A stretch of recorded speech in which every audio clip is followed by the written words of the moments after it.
નમસ્કાર, આપ જોઈ રહ્યા છો નેશન પ્લસ ન્યૂઝ. હું છું આપની સાથે હેતરગત. ડભોઈના સાઠોદ રોડ ઉપર જ્યુપિટર ચાલકને હાઈવા ટ્રકે ટક્કર મારતા યુવાનનું ઘટના સ્થળે જ મોત નીપજ્યું છે.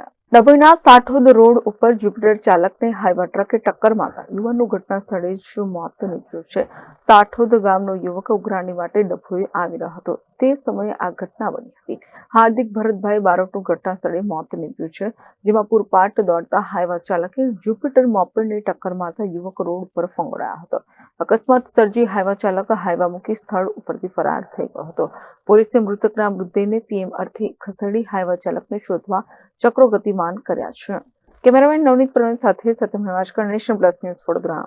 સમાચારોના સતત અપડેટ મેળવવા માટે અમારી નેશન પ્લસ ન્યૂઝની યુટ્યુબ ચેનલને સબસ્ક્રાઇબ કરો, બેલ આઇકન દબાવો અને જોડાયેલા રહો ફેસબુક, ઇન્સ્ટાગ્રામ અને ટ્વિટર પર.